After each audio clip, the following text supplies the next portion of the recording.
심음의 법칙이 있습니다. 무엇을 심느냐에 따라서 심은 대로 열매를 얻게 돼 있어요. 못된 나무가 좋은 열매 맺을 수 없고 좋은 나무가 나쁜 열매를 맺을 수 없는 거예요. 무슨 나무를 심었느냐, 그게 중요한 겁니다. 어떤 씨를 심었느냐가 참 중요합니다. 못된 씨 심어놓고 좋은 열매 기대하는 게 아니잖아요. 그렇기 때문에 우리는 좋은 열매를 맺으려면 좋은 걸 심어야 되지요. 마찬가지로 우리 사람은 지금도 어릴 때부터 보이지 않게 심는 것이 있어요. 우리에게 어떻게 심어질까요? 우리 속에 어떻게 심어지고 있습니까? 어릴 때부터. 심어지는 방법은 눈으로 심어져요. 우리가 보는 것이 들어가서 심어져요. 여러분들에게 그 어릴 때 잘못된 것이 결국은 우리에게 잘못된 것들이 나올 수밖에 없는 것은 어릴 때 보는 것이 틀리게 봐서 그래요. 틀린 것을 봐서 그래요. 그 틀린 걸 보고 들어가서 심어지니까 결국 그것이 못된 열매가 나오게 되는 거예요. 또 우리가 듣는 게 중요하잖아요. 우리가 자꾸 틀린 걸 들으면 틀림없이 틀린 게 들어가서 우리 속에 그게 각인 뿌리 체질되는 거예요. 그렇기 때문에 어떤 면에서는 우리가 보고 듣는 것이 전부 다 그렇게 말할 수 있어요. 그래서 어릴 때부터 아이들에게 먼저 교육시키는 것이 시청각 아닙니까? 글을 읽기 전에 그림을 보여줘요. 아이들은 글을 읽을 줄 몰라요. 그림을 보지. 그리고 모든 동영상이 많잖아요. 그거 뭘 보느냐가 중요한 거예요. 그냥 어릴 때부터 이런 틀린 것들이 이 못된 것이 들어가서 생각 속에, 마음 속에, 영혼 속에 깊은 내면에 이게 들어가니까 평생 그 틀린 것 때문에 고통을 받고 사는 거예요. 인생이 고통을 받는 것은 들어간 게 잘못됐기 때문에 그 들어간 것 때문에 고통받는 거예요. 남한테 우리가 자꾸 핑계대고 이유될 일이 없어요. 우리가 자꾸 환경 탓하고 남 탓하는 것은 속는 거예요. 내 안에 진짜 들어가서 진짜 우리에게 열매 맺는 게 있으면 안 해요. 탓 안 해요. 그래서 중요한 거예요. 여러분 오늘도 말씀을 듣잖아요. 이 들어가는 말씀은 여러분들 각인 뿌리 체질된 걸 바꾸는 거예요. 여러분의 생각을 바꾸고 여러분 속에 들어간 상처를 바꾸고 여러분 인생을 바꿀 수 있는 것은 하나님 말씀밖에 없어요. 말씀밖에 없어요. 아무도 틀린 사람 바꿀 수 없어요. 종교에서 아무리 명상운동해도 그 명상운동이 사람 바꾸는 거 아니에요. 기운동, 마인드 컨트롤 여러 가지 하지만 그게 인생을 바꾸는 건 아니에요. 절대 바꿀 수 없어요. 왜 그럴까요? 사람 속에 들어가 있는 진짜 문제는 아무도 바꿀 수 없어요. 그 진짜 문제가 어떤 문제입니까? 여러분 보이지 않게 들어간 진짜 문제 있어요.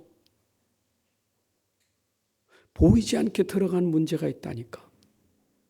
부모를 통해서 들어간 진짜 문제가 있다니까요. 아니 부모들이 모르고 끌고 다니면서 보여준 게 있다니까요. 세상 것들, 세상 문화 끌고 다니면서 보여줬어요. 그게 그들에게는 문화라는 거예요. 우리 가문 문화라는 거예요. 그게 나라의 전통이라는 거예요. 아니 할로윈데이에 지난해 엄청난 사건이 터졌었잖아요. 근데 또 참석하잖아요.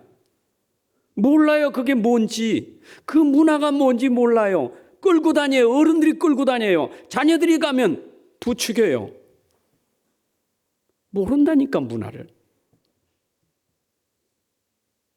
어른들이 말이요, 손자 손녀를 데리고 조상숭배 자꾸 가르칩니다. 조상숭배 몰라요. 집에 우상단지 만들어놨습니다. 섬기게 만듭니다. 모릅니다. 어릴 때 들어가는 것은 진짜 그 영적인 게 들어가면 이거는 못 바꿔요. 아무도 바꿀 수 없어요.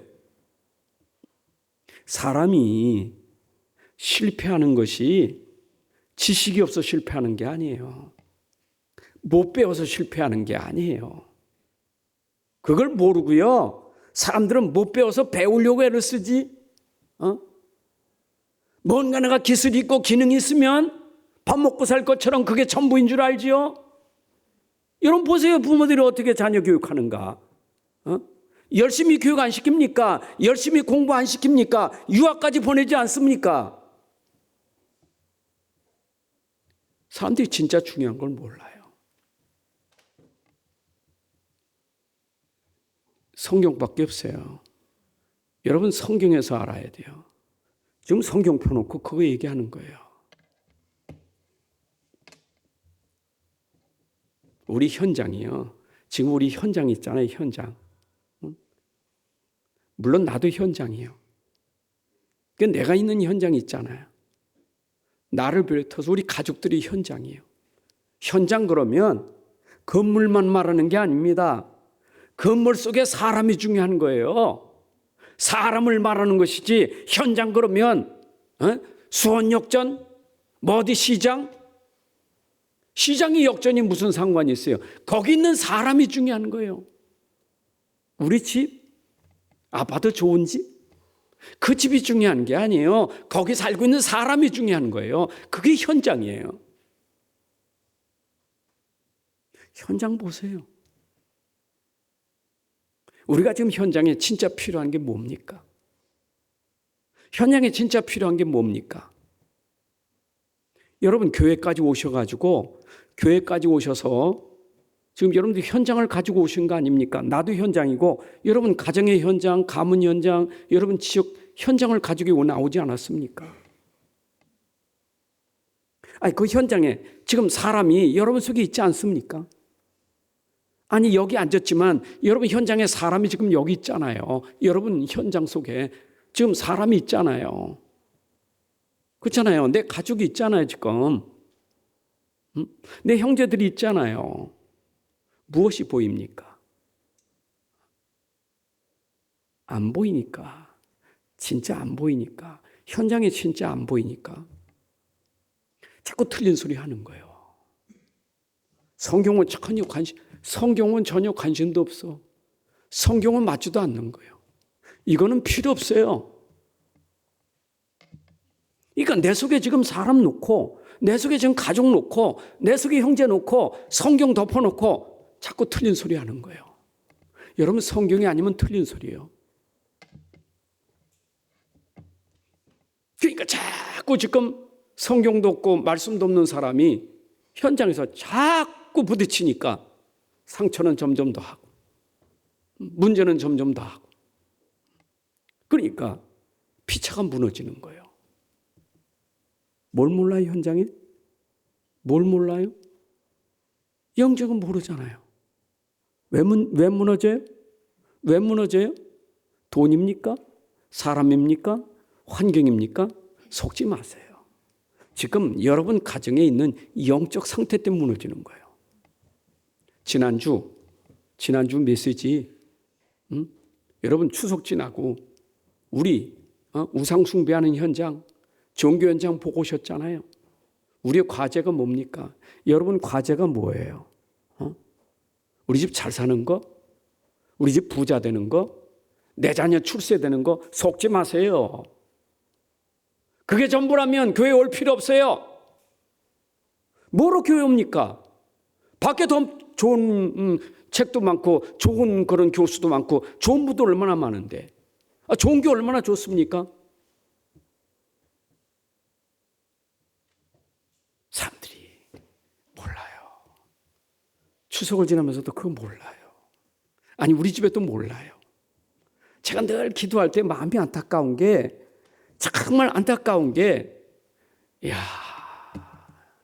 진짜 저 가문에 흐르는 영적 문제가 참 오래됐구나. 그래 권사님이 저렇게 힘들어하는구나. 그래 장로님이 이렇게 힘들어하시는구나. 이게 보여요. 난 이게 보인다니까. 근데 같이 좀 봤으면 좋겠는데 어떤 때는 못 보면 자꾸 그것 때문에 자꾸 갈등이 생기고 그것 때문에 어려움 당하는 거예요. 아니, 세상 사람들이 말하면 이해되잖아요.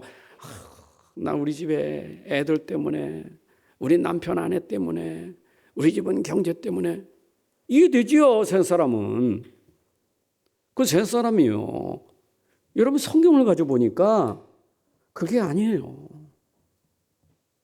나는 왜 성경에서 이렇게 그 영적인 세계 사단 얘기, 귀신 얘기하고 지옥 얘기하고 죄 얘기하고 재앙 얘기하고, 이거 제일 듣기 싫은 소리. 이 얘기만 안 했으면 좋겠어.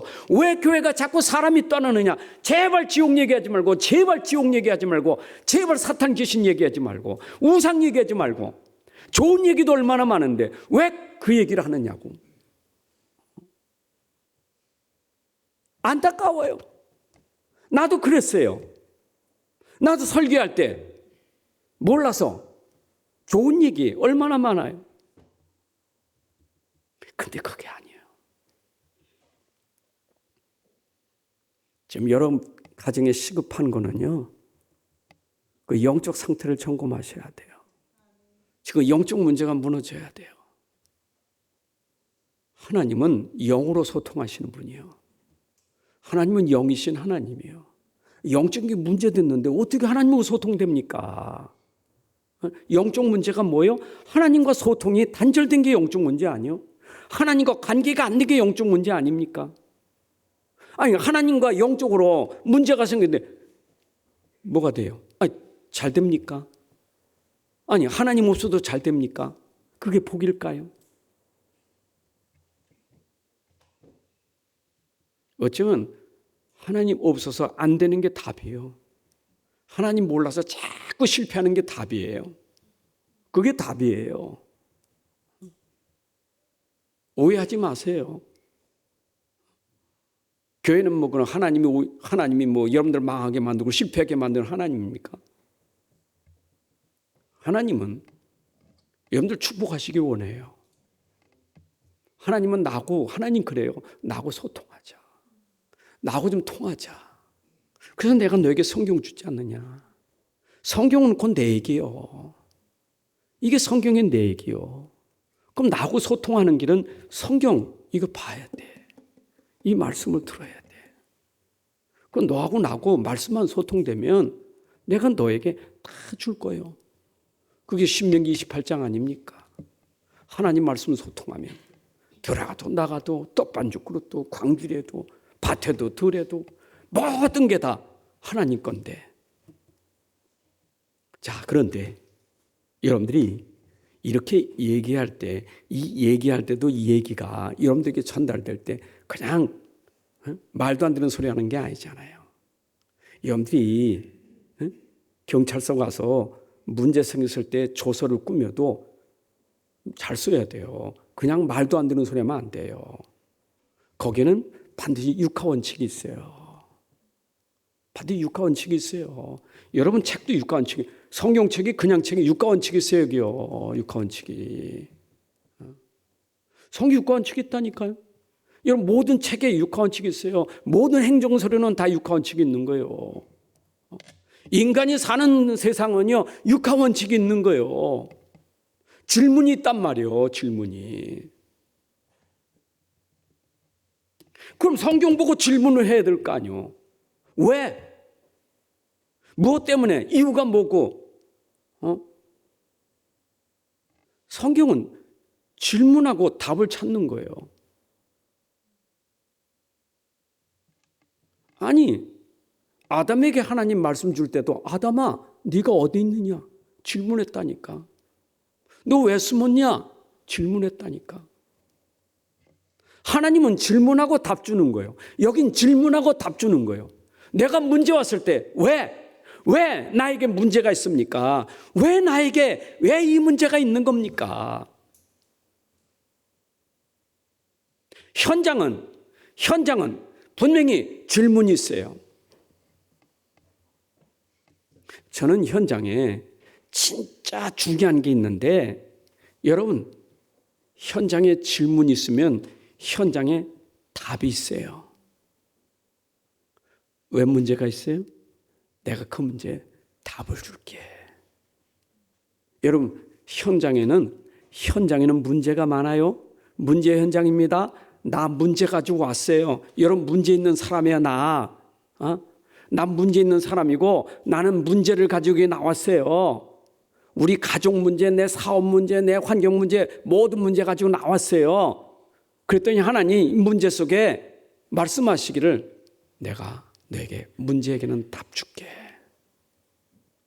그 답이 말씀이에요. 그러면 중요한 건 뭐예요? 현장 가는 사람이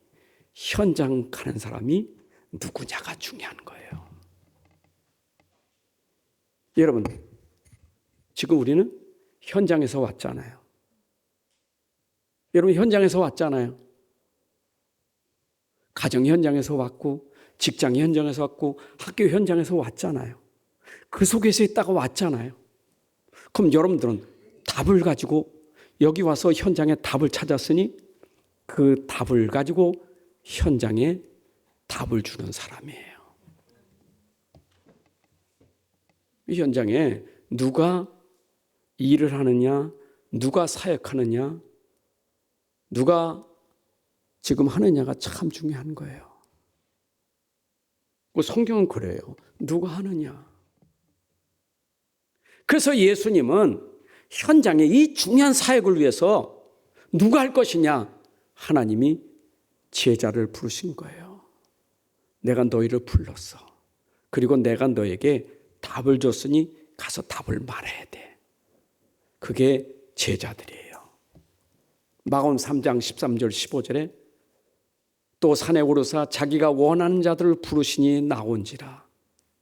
주님이 원하여 택하여 부른 자들 12 제자들이에요. 이에 12를 세우셨으니 이는 자기와 함께 있게 하시고 또 보내사 함께 있을 뿐만 아니라 보내사 내가 너에게 함께하면서 주었던 비밀을 전도도 하며 전하기도 하며 그리고 전할 때 귀신을 쫓는 권능도 가지게 하려 함이라. 이거 보세요. 주께서 우리에게 주신 답이 말씀인데 복음인데 이걸 가서 전하면 어떤 일이 나느냐? 복음을 전하면 어떤 일이 나느냐? 귀신이 떠나더라. 여러분 가정의 영적 문제 해결은 복음이 전달돼야 꺾어져요. 그럼 이 복음을 전달하는 사람이 중요하잖아요. 그래서 여러분들은 귀중한 사람이에요. 저는 많이 모이는 것도 중요하지만 여러분 한 사람 한 사람이 여러분 현장에 답을 주는 사람, 여러분 현장의 영적인 문제, 재앙을, 저주를 꺾을 수 있는 그런 사람으로 세워지는 것이 하나님의 계획이고 저의 사역이에요. 저는 그걸 놓고 기도하는 거예요. 제가 기도하면 안타까움이 있어요. 온 가족이 다 주께로 나오는 가족이 있고 온 가족 중에 혼자만 나오는 사람이 있고 또 혼자 나오는데도 불구하고 핍박받는 사람도 있고 기도하며 전부 생각해 봅니다. 한 사람 한 사람 생각해 보면 참 저분은 그 가족에 혼자 나오는 것도 핍박받으며 어려움당하면서 나오는데 그래도 저 한 사람이 나와야 저 한 사람이 나와서 이 답을 찾아야 그 현장에 저 한 사람 때문에 재앙이 꺾어지지 않을까. 가정의 지금 문제는요 돈 문제도 아니요 자식 문제도 아니요 여러분 가정의 이 영적인 문제 이 흑암이 이 재앙이 꺾어져야 돼요. 이거 해결돼야 돼, 이거. 그러니까 여러분, 한 사람이 얼마나 중요하냐고요.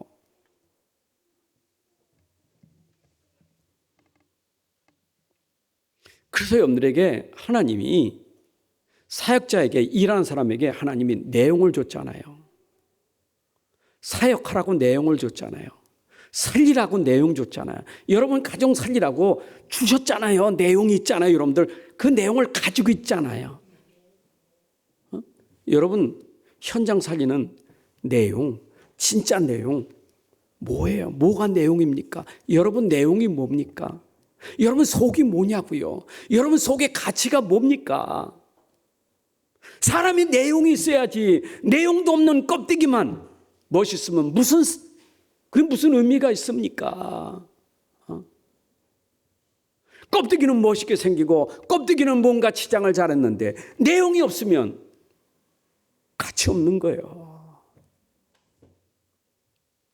질그릇이라도 보배가 담겨져야 질그릇에 가치가 있는 거예요. 하나님이 보시는 것은 내용을 보시는 거예요. 겉사람을 보질 않아요. 속사람을 보는 거지. 여러분 속사람 내용이 있어야 돼요. 그 속사람이 그리스도예요. 그게 복음이에요.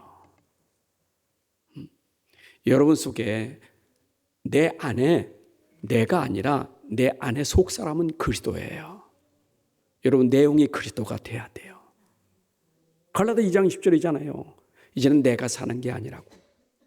내가 사는 것은 내 안에 그리스도를 믿는 믿음으로 산다고요. 여러분 속에 내용이 그리스도여야 돼요. 여러분 현장에 가서 그 현장에 흑암이 꺾어지고 재앙이 무너지고 저주가 무너지는 것은 여러분 수준으로 되질 않아요. 여러분 수준 절대 안 돼요. 속지 마세요. 여러분이 안 바른 소리고 똑똑한 소리 해도요. 절대로 그 소리가 여러분 현장 살리지 못해요. 그 어떤 분이 참 말 잘하는 사람이 얘기하는 소리 들어보니까 20, 30대는 말 잘하면 참 똑똑하다. 야 진짜 똑똑하네. 그런데 50대, 60대가 똑똑하다 소리 들으면 그거 이상하다는 거예요. 50대, 60대는 사람이 참 인격이다. 이래 돼야 되지. 여러분 그렇죠. 똑똑한 거 필요하지만 현장은 똑똑한 걸로 사는 게 아니에요. 여러분의 인격이 진짜 그리스도의 인격이 돼야 돼요. 믿습니까? 사람이요 그리스도로 들어가 인격이 돼야 된다니까. 내 인격이 바뀌어지는 것은 내 안에 그리스도의 인격이 돼야 돼요. 저 사람 보니까 진짜 예수는 그리스도구나. 참 그리스도는 너무너무 멋있는 분이고 너무너무 귀한 분이로구나. 그 인격이 보여져야 돼요. 그게 여러분 현장을 살리는 내용이에요. 아멘. 그리스도가 구원의 길이에요. 그리스도는 구원의 길은 오직 예수밖에 없어요.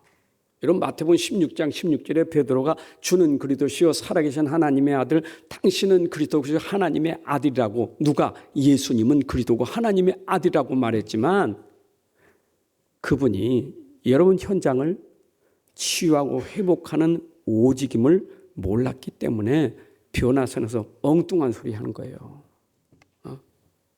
변화산에 올라가서 무슨 소리 했습니까? 엘리야를 위하여 모세를 위하여 주를 위하여 집세채 짓자고.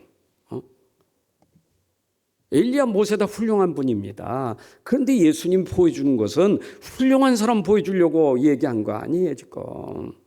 엘리야가 나쁘고 모세가 나쁘다는 얘기 아닙니다. 그들은 하나님이 아니에요. 모세 엘리야 하나님 아니에요. 예수님만 하나님이에요. 예수님만 문제 해결하는 답이에요. 그래서 마태복음 17장 8절에 제자들의 눈을 두고 보매 오직 예수 외에는 아무도 보이지 아니하더라. 여러분이 얼만큼 되어져야 여러분 현장 회복되느냐? 예수 외에는 다른 거 보이지 않아야 여러분 현장이 치유될 줄로 믿습니다. 이거 바꿔주는 것, 내가 오직 예수에는 버리는 것, 이거 끊는 것, 이거 단절하는 것, 이게 쉽지 않아요. 그래서 제자들을 훈련시킨 거예요. 3년 동안 훈련시킨 거예요. 그거 버리게 하려고. 오직 예수에는 버려라. 그거 버리게 하려고 베드로 끌고 다니면서 훈련시킨 거예요. 베드로가요, 얼마나 못 버립니까? 예수님 알아요. 예수님 하나님이신 것도 알고 그분이 그리스도인 걸 베드로 알았어요. 그러나 문제만 오면, 상황만 오면 그냥 싹 돌아가 버리는 거 예수 놓고. 십자가에 못 박힐 때 부인하고 도망가고 고기 잡으러 가고 혼자 간 게 친구들까지 끌고 가고. 그리고 거기 예수님 찾아오셨잖아요. 부활의 주님이. 네가 나 사랑해? 그것도 3번이나. 아니 베드로가 한 말 있어요. 제자들 다 버리고 도망가도 나는 절대 주님 안 버릴 겁니다. 그 베드로가 한 말입니다. 사단아 물러가라. 여러분들이 문제만 오면 다르다니까. 그 3번 질문할 때 얼마나 근심이 됐겠어요. 얼마나 걱정이 됐겠어요. 한 번 사랑합니다. 옳다 알았다 그래야 되는데 3번이나 물었어. 네가 나를 사랑하느냐고. 그때 마지막에 근심하면서 하는 말이 주님이 하십니다. 베드로가 꼬꾸라진 거예요. 여러분 베드로가 얼마나 꼬꾸라진 줄 알아요? 부활의 주님 체험하고 나서요. 마가다락방에서 성령 충만 받으니까 그때부터는요. 오직 예수예요. 여러분 오직 예수 되니까 현장을 바꾸는 사람 되지요. 오직 예수 돼서 바꾼 사람이 됐어요. 그게 사도행전 3장 6절이에요. 베드로는 금은이 최고인 줄 알았어. 금과 은이. 그렇잖아요. 굳이 하는데 금은이지 돈이잖아요. 지금 40년 된 불치병자에게 돈이잖아요. 금이죠. 은이지요. 지금 경제 아닙니까? 근데 베드로 말했어요. 나는 금은 없어. 돈도 없어. 내게 있는 것. 나사렛 예수 이름으로 일어나 걸어라. 여러분 돈 문제를 해결할 수 없는 일을 해결해버렸어요. 영적 문제가 치유됐다 그 말이에요. 구걸할 이유가 없어요. 이제는 안진미가 누가 업어다 줄 이유가 없어요. 이제 혼자 가도 돼. 성전에 가서 찬양하고 예배하고. 어떻게 그렇게 됐습니까? 예수 이름으로 그 영적 문제가 치유되니까 이제는 남에게 도움 줄 수 있고 하나님께 예배 드리는 사람이 됐다 그 말이에요. 그게 예수 이름이에요. 그게 예수 이름이에요. 여러분들이 진짜 예수가 나에게 오직 예수가 되고 정말 예수님이 내 인생의 답이다. 나는 내가 사는 게 아니요. 이젠 그리스도를 믿음으로 사는 거예요. 나는 예수 믿는 믿음으로 사는 거예요. 이게 답돼 버리면 여러분 인생은 다 책임지는 거예요. 다 끝나는 거예요. 예수님이 이 땅에 오셔서 3년 동안 공생의 사역을 하시잖아요. 사역. 예수님의 사역은 현장 사역이에요. 그럼 현장 사역하기 전에 30세까지 어디에 있었느냐? 마태복음 1장 2장까지 어디에 있었느냐? 나사렛 동네에 살았더라. 마태복음 2장 23절. 나사렛이란 동네에 가서 사니 그랬어요. 이거는 선제로 하신 말씀에 나사렛 사람이라 칭하리라 하심을 이루려 합니다. 이미 구약에 예언된 것처럼 공생의 이전엔 나사렛에서 살았다 이 말이에요. 그래서 나사렛 사람이요. 나사렛 예수 그리스도 이름이에요. 당시 예수가 이름 많아요. 그런데 나사렛에 있었던 예수 이름, 구약에서부터 이미 예언된 그 이름. 30년 똑같이 인간처럼 사람처럼 사신 거예요. 아직 드러내시지 않았어. 하나님으로 드러내시지 않았어. 물론 안 사람은 있지요. 세례 요한은 알았잖아요. 세례 요한 알았지요. 예수님이 12살 돼가지고 성전에 올라가서 서기관 들어오고 막 토론할 때, 야, 이건 왜 이게? 놀랬잖아요. 이 성전은 내 아버지 집이요. 하고 할 때 그 사람들은 몰랐잖아요. 세례 요한은 알았잖아요. 그게 예수님의 30년 삶이었지만은 진짜 3년의 공생 사역은 현장 사역이에요. 그래서 사복음서 보게 되면 예수님은 갈릴리 바다 중심으로, 갈릴리의 중심으로 사역이 진행됩니다. 자, 예수님의 현장 사역이 어떤 현장입니까? 어떤 현장이죠? 병든 현장, 흑암에 묶인 현장, 귀신 들린 현장, 중풍병자, 분리병 환자, 나사로처럼 완전히 죽은 이 현장, 그 현장에 예수님 가셨어요. 자, 예수님 보세요. 그분이 도대체 누구길래? 누구길래 도대체? 아니, 불치병자, 저 귀신 들린 자, 아니, 죽은 나사로까지 살립니까? 내가 누구냐? 이거 설명하시려고.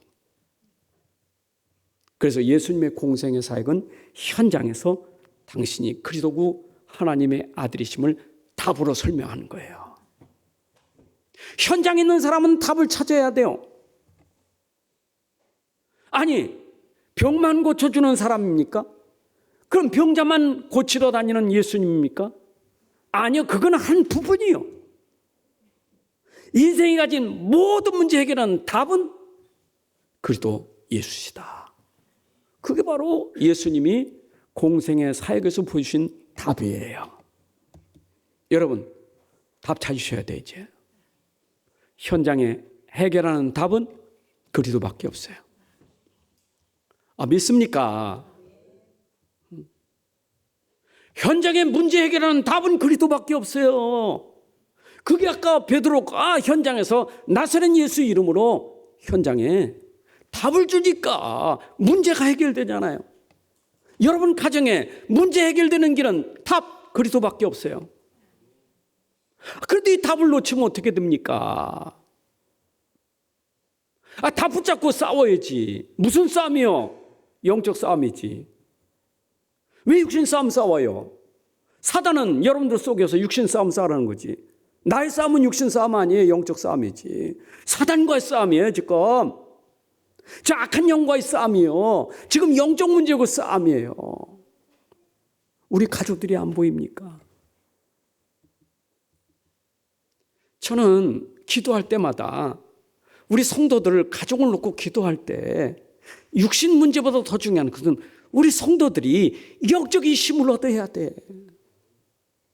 하나님 영적인 힘을 주세요. 정말 복음의 힘을 주세요. 성령 충만 주세요. 그게 나의 기도 제목이요. 문제가 있어도 문제 해결되는 길도 있지만 문제가 있어도 문제를 뛰어넘을 수 있는 힘을 주세요. 환경을 뛰어넘을 수 있는 힘을 주세요. 하나님 저에게 힘 주신 것처럼 저에게 어떤 환경도 상관이 없다고 주신 그 그리스도의 이름이 우리 성도들 마음속에 들어가서 어떤 것도 상관없다고 뛰어넘을 수 있는 힘을 주세요. 영적인 힘이 들어가야 돼. 그래야 흑암이 무너져요.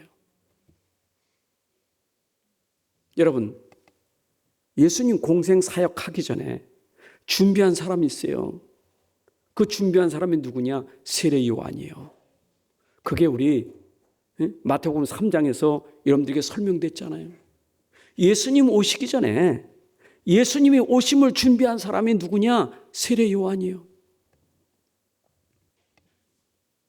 그때 마태복음 2장 1절에도 보면 전부 그때에 그렇게 나오죠. 때라는 것은 시간이 헤롯 왕 때에 3장 1절에 그때에 4장 1절에 그때에 이 말은 전부 하나님의 시간표가 있다 그 말이에요. 하나님의 때가 되매. 여러분 지금도 하나님의 시간표 따라서 움직이는 거예요. 오늘 이 시간 이 때에 오늘 이 자리에 이 때에 하나님의 시간표가 있어요. 이 때에 세례 요한 때에 예수님 때에 우리 때에 사도 요한 때에 있는데 시간이 있는 거예요. 오늘 시간이 있다고. 오늘 옛날에 그 얘기가 아니라 옛날도 있지만 지금도 똑같아요. 복음은 변함없어. 복음은 헤롯 때나 세례 요한 때나 예수님 때나 똑같아요. 이 때에도 똑같은 것은 변질되지 않아야 돼. 바꾸면 안 돼. 똑같은 거예요. 복음이요. 세례 요한이 외친 것도 복음이에요. 회개하라 천국이 가까웠느니라. 복음이에요. 여러분, 이때에도 우리는 또 붙잡을 게 뭐요? 복음 붙잡아야 돼요. 아멘. 복음이에요. 그런데 이 복음은 선지자가 예언한 것인데 그 복음이 그대로 성취된 거예요. 여러분, 예언된 복음이에요. 창세기 3장 15절이 예언된 복음입니다. 인생이 가진 모든 문제를 해결할 수 있는 답은 내가 너에게 준다. 내가 너에게 메시아를 보낼 거다. 내가 그리스도를 보낼 것이다. 이게 복음이에요. 이게 첫 번째 복음이에요. 그래서 구약에는 선지자들이, 예수님 오시기 전에는 선지자들이 이 복음을 가지고 계속 말한 거예요. 로마서 1장 2절에 이 복음은 하나님이 선지자들을 통하여 그의 아들에 관하여 성경에 미리 약속하신 것이라. 하나님의 아들 누구예요? 예수 그리스도에 관하여 미리 약속한 것을 선지자들이 계속 말했다 그 말이에요. 그 아들에 관하여 말하면 육신으로는 다윗 혈통에서 나셨고 마태복음 1장 1절 아브라함과 다윗의 자손 예수 그리스도시라. 성결의 영으로는 죽은 자들 가운데서 부활하사 능력으로 하나님의 아들로 선포되셨으니 마태복음 3장 17절 아들로 선포됐어요. 하나님이 곧 우리 주 예수 그리스도시라. 아멘. 여러분들 이 복음은 곧 예수 그리스도시에요. 히브리서 1장 1절 2절 옛적의 선지자들을 통하여 여러 부분과 여러 모양으로 우리 조상들에게 말씀하신 하나님이 마지막 날 마지막 때 아들을 통하여 우리에게 말씀하셨다. 여러분, 예언된 그분이 말씀으로 계속 말하다가 마지막 때 아들로 우리에게 나타나셨느니라. 그 아들이 곧 예수 그리스도십니다. 예수 그리스도는 창세기 3장 문제 해결하는 답이에요. 인생이 가진 근본 문제, 영적인 문제 해결되는 길은 복음밖에 없다. 예수 그리스도밖에 없단 말이에요. 지금 여러분들에게 창세기 3장 안 끝난 거예요. 계속 여러분들에게 속이고 있단 말이에요. 우상을 통해서, 종교를 통해서. 그 꺾어야 돼요. 그 꺾는 것은 복음밖에 없어요. 그래서 여러분은요, 여러분의 가정에 재앙 막는 주역이 돼야 돼요. 재앙 막는 선조가 돼야 돼요. 아브라함이 그 가문에 재앙 막는 선조가 됐잖아요. 이 시대에 우리 가정의 가문에 재앙을 끊는 선조가 내가 돼야 된단 말이에요. 우리 후대가 또 그렇게 고생해야 됩니까? 우리 후대가 이 재앙 속에서 계속 그렇게 실패하면서 살아야 됩니까? 누가 끊어야 되겠습니까? 누가 끊어야 되냐고요. 난 그 안타까움에 우리 교회가 왜 렘넌트 운동하고 왜 그리스도교 운동을 왜 해야 되는가? 가슴에 한이 됐어요. 몰라가지고 어른들이 몰라가지고 우리 어른들이 몰라가지고 그 대물림 받아가지고 내가 저주 재앙 속에 살았다니까. 얼마나 저주 속에 살았는지, 얼마나 재앙 속에 살았는지. 어릴 때부터 내가 이 복음 깨달을 때까지 계속 재앙이요, 재앙. 끊어지질 않아. 우리 부모가 몰라가지고, 아니 남들은 물질도 유산 준다는데 땅 한 평 준 것도 없어. 빚만 주고 가지. 그렇다고 땅 줬다고 그것도 축복이냐? 그것도 아니요. 그때 완전히 재앙이에요. 그런데 나부터라도 복음 붙잡고 이제 우리 가문의 재앙을 끊어야 되겠다. 기도가 된 거예요. 그 여정은, 재앙 끊는 여정은 지금도 진행이에요. 그러나 저는 확신하고 있어요. 저는 확신이 생겨요. 나를 통하여 우리 가정 가문의 재앙이 무너질 것이다. 확신이 생겨요. 분명히 증거를 보일 거예요. 그러니까 나 세웠지. 목사를 여러분들에게 말쟁이와 말쟁이로 세운 거 아니에요. 목사님 오직 복음 얘기하는데 진짜 복음이 능력인지 아닌지는 설명해야 될 거 아닙니까? 일단 내 속에서 설명됐어. 내 안에서 설명됐어요. 이제는 시간표가 드러남으로 설명되는 시간표가 반드시 올 거예요. 저는 확신해요. 안으로 밖으로 분명히 예수는 그리스도가 설명되는 증거가 여러분 가정의 가문에 임하기를 바랍니다. 세례 요한이 외쳤던 게 뭡니까? 광야에서 외침. 마태복음 3장 1절 2절에 그때 세례 요한이 이르러 유대 광야에서 전파에 이르되, 세례 요한이 전파한 게 뭡니까? 현장에서 광야에서 몰려오는 사람들에게 전파한 게 뭘까요? 회개하라, 천국이 가까웠느니라. 회개는 뭐지요? 회개는 죄에 대한 회개예요. 죄가 뭘까요? 죄가 뭐예요? 원죄, 근본적인 문제예요. 하나님 떠난 거, 하나님 안 믿는 거, 그게 불신의 죄예요. 여기 서기관 바리새인들 하나님 안 믿잖아요. 이들은 하나님 안 믿고 종교에 빠졌잖아요. 예수 안 믿어요. 하나님 주신 말씀 안 믿어요. 그리고 종교가 전부예요. 회개하라. 그래야 천국이 임했느니라. 죄 문제 해결해야 천국이 임하지. 예수님 오시는데 예수님을 맞이할 사람은, 예수님 영접할 사람은 누가 예수님 영접하겠어요? 내가 죄인인 걸 알아야 마음을 열고 예수님이 영접하는 것이지. 여러분들이 내 죄를 회개하고 예수님을 영접하는 것이 천국이 임하는 거예요. 먼저 여러분 속에 천국이 임하기를 바랍니다. 그게 세례 요한의 외침이요. 세례 요한이 예수님 오시기 전에 외치면, 예수님도 오셔서 이제 오늘 뭡니까?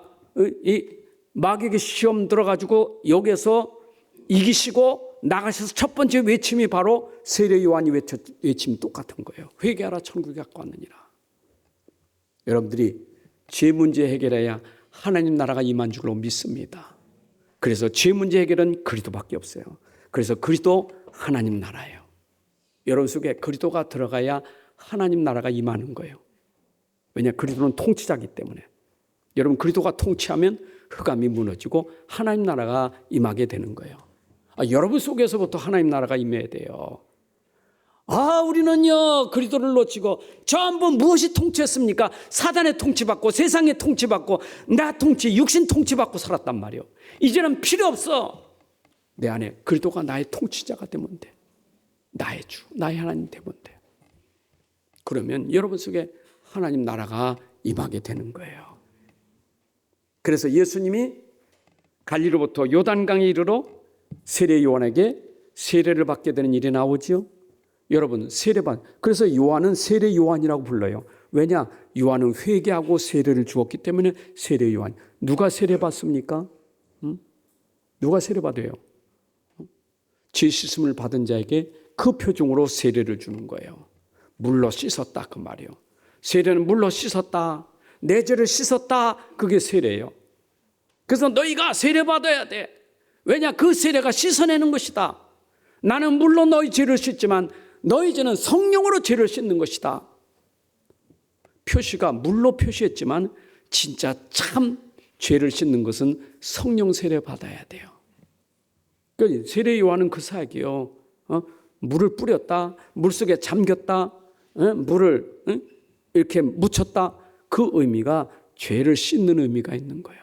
그래서 나는 회개하고 예수님이 영접하는 순간 내 죄가 사함받게 되는 줄로 믿습니다. 자, 그런데 그때 세례 요한 받고 세례 요한이 예수님이 세례 요한을 세례 받으니까 그때 어떤 일이 나왔습니까? 성령이 그에게 비둘기같이 임했다. 성령이 임했다 그 말이에요. 여러분 성령이 임하면 그 능력이 임했다. 그 능력이 임하니까 이제 어디로 갑니까? 그때 예수께서 성령에게 이끌려, 오늘 본문 나오는 거예요. 성령에게 이끌려. 그때 그 말은 세례 요한에게 세례받고 나서 그때 성령이 성령이 임됐어요. 이제는 예수님에게 성령이 임했어요. 성령이 임하시고 그 성령의 이끌림을 받아 광야로 가사 마귀의 시험을 받았다. 여러분, 우리에게 성령이 임하는 것이 중요한 거예요. 내가 예수 믿는 순간 성령이 임하면 우리 현장에서 사단 권세를 이길 수 있는 거예요. 자, 그런데 예수님은 여기 보니까 그분은 시험 받을 일이 없어요. 예수님이 시험 받습니까? 하나님인데. 그런데 육신을 입으셨기 때문에 우리를 위하여 시험을 받으신 거예요. 우리가 시험 받을 것을 예수님은 우리를 동정하게, 우리를 체휼하게 해서, 그래서 그분은 우리가 당하는 고통과 아픔을 같이 느끼기 위해서 당신이 시험을 받으신 것. 우리가 시험 받을 것, 육신이 시험 받을 것, 여러분이 시험 받는 것, 그거를 예수님이 체험하신 거예요. 그리고 빌립보서 2장 그가 6절부터 8절에 보게 되면 사람의 모양을 입고 그가 오셨잖아요. 하나님이신데 사람의 모양을 입고 오셨다. 육신을 입으셨다 그 말이에요. 그런데 육신을 입으셨는데 그가 시험을 받아 고난을 당하셨습니다. 히브리서 2장 18절에 보게 되면 뭐라고 말했습니까? 그가 시험을 받아 고난을 당하셨즉 시험 받는 자들을 능히 도우실 수 있느니라. 여러분, 예수님이 시험 받아 고난 당하시고 이기셨기 때문에 시험 받는 자들을 능히 도울 수 있느니라. 그래서 예수님은 우리가 현장에서 마귀에게 시험 받는 것을 예수님이 친히 당하시고 능히 이기신 것을 우리에게 너도 믿으면 이길 수 있다, 이거를 알려주시기 위해서 시험을 받으신 거예요. 여러분, 시험 받을 때 걱정할 필요 없어요. 왜냐? 내 안에 계신 그리스도는 이미 시험을 통과하신 분이요, 마귀 권세, 세상 권세 이기신 분이요, 그분이 우리 안에 있기 때문에 시험을 당해도 고린도 10장 13절에 너희가 시험을 당해도 시험을 감당치 못할지만 피할 길을 주신다. 너희가 당하는 시험은 능히 감당할 만한 시험이고 감당치 못하면 피할 길도 주신다. 우리 안에 계신 그리스도는 우리가 시험도 감당할 것을 주셔요. 감당치 못하면 피할 길도 주셔요. 그러면 시험은 우리에게 뭐가 되는 거예요? 체험이에요. 마귀를 꺾은 체험이에요. 사단 권세를 꺾은 체험이에요. 여러분, 인생의 문제 해결받은 체험이에요. 그게 바로 우리에게 시험이에요. 시험이 있잖아요. 마귀가 주는 시험은 템프테이션이라고, 하나님이 주시는 시험은 테스트예요. 우리에게 하나님이 테스트하는 거예요. 우리에게 축복 주시기 위해서. 그게 아브라함이 시험받은 테스트예요. 여러분들에게 오늘 하나님이 진짜 내가 너에게 줘야 되겠다 할 때 하나님이 시험을 해보시고 주시는 거예요. 그래서 우리가 때로는 좀 어려움 당하고 고난 당해도 여러분들이 예수 이름으로 승리하면 하나님이 옳다 됐구나. 근데 감당할 수 있습니다. 아멘. 그러니까 그 성경에 자꾸 시험 당한 사람 생각하지 마세요. 거기는 수준이 다른 사람이에요. 늘 그렇잖아요. 저는 아브라함이 아들 이삭을 번제로 드리라는 거, 그거 여러분들 아들 하나님께 바치라는 소리 안 하셔요. 여러분들은 그걸 감당 못해요. 그러니까 아무나 그 자식 드리는 거 아니에요. 그건 아브라함이, 그러니까 믿음의 조상된 거예요. 욥처럼 그렇게 시험 안 받아요. 여러분들 걱정하지 마세요. 재산 다 잃어버리고 뭐 자식 다 죽고 그거 안 하셔요. 걱정하지 마세요. 다 감당할 만한 주시는 거지. 아이고, 나는 또 공산당 오면 내가 총에 맞아 죽을 것 같은데, 걱정하지 마세요. 총에 맞아 죽을 사람은 따로 있어요. 그 시험 하나님 감당할 만한 거 준다니까. 그 여러분들이 지금 어려움 당하는 거 다 감당할 만한 거예요. 근데 예수님이 이기셨잖아요. 이기신 분이 내게 있잖아요. 요한복음 16장 33절에 환난을 당하나 담대하라, 내가 세상을 이겼노라. 이기신 분이 이랬잖아요. 근데 광야로 끌고 가서 말이에요, 마귀에게 시험 당했다. 그 말은 예수님은 인간이 가지고 있는 절대 문제, 영적 문제, 사단 문제 꺾으신 분이다 그 말이에요. 여러분, 사단 권세 꺾으신 분이 예수님이십니다. 누가 사단 권세 이길 수 있겠어요? 아무도 못 이겨요. 아무도 못 이겨요. 그러니까 전부 숭배하는 거예요. 왜 자꾸 가서 이게 절하고 빌고 왜 그래요? 무서워서. 그렇잖아요. 얼마나 무섭습니까? 그러니까 비는 거지. 우리는 무서울 필요 없어요. 왜냐? 예수님이 꺾어버렸으니까. 그 여러분 속에 그리스도가 계시잖아요. 가면 도리어 무서워 도망가요. 마귀가 도망가야 돼? 여러분이 도망가야 돼? 아니, 여러분 도망가야 돼? 마귀가 도망가야 돼?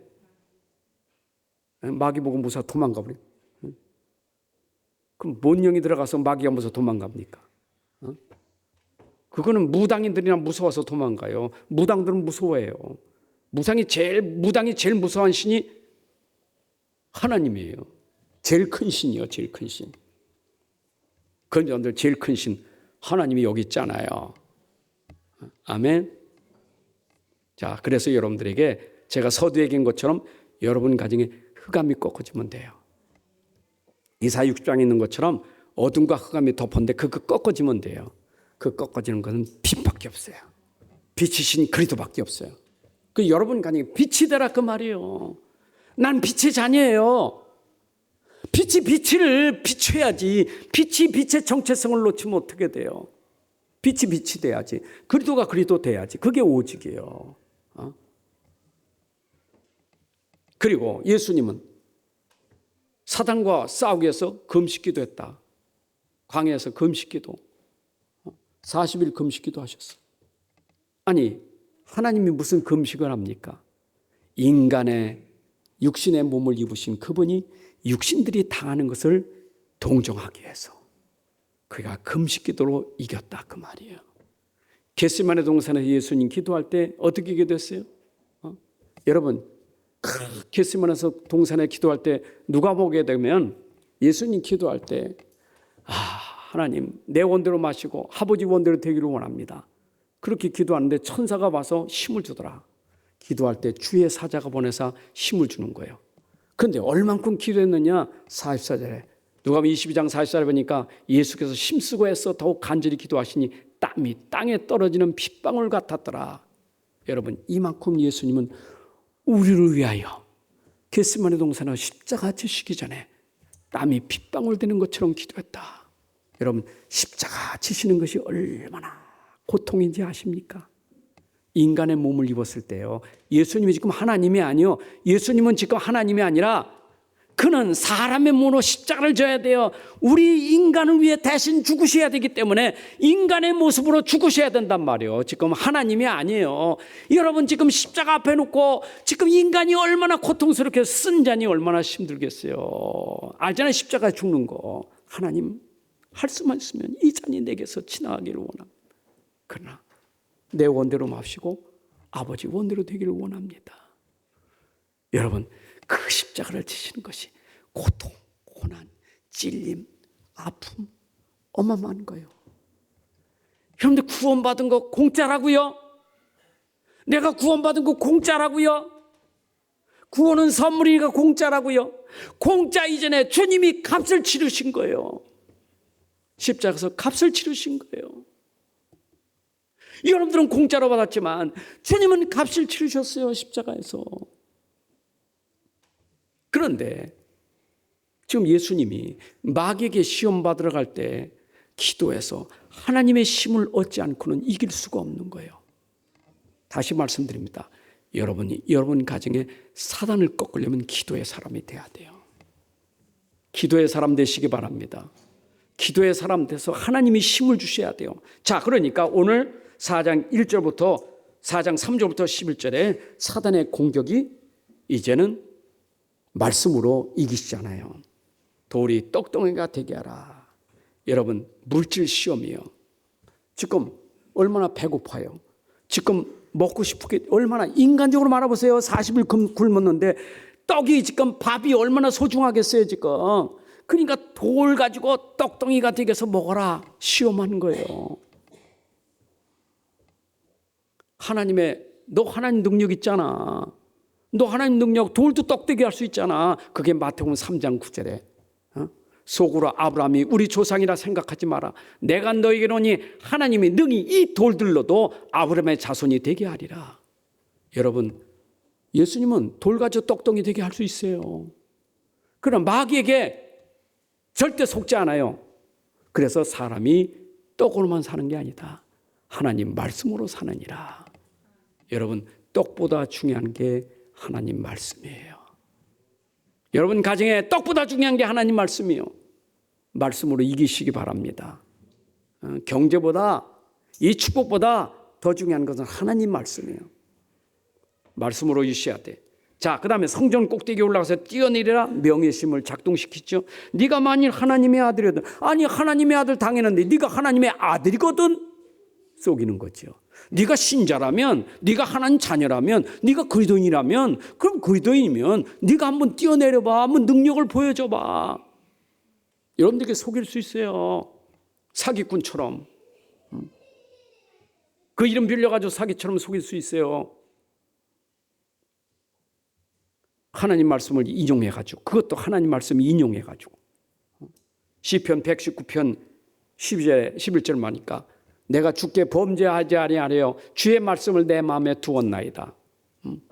여러분들이 범죄하지 않은 말씀을 여러분 속에 두어야 될 줄로 믿습니다.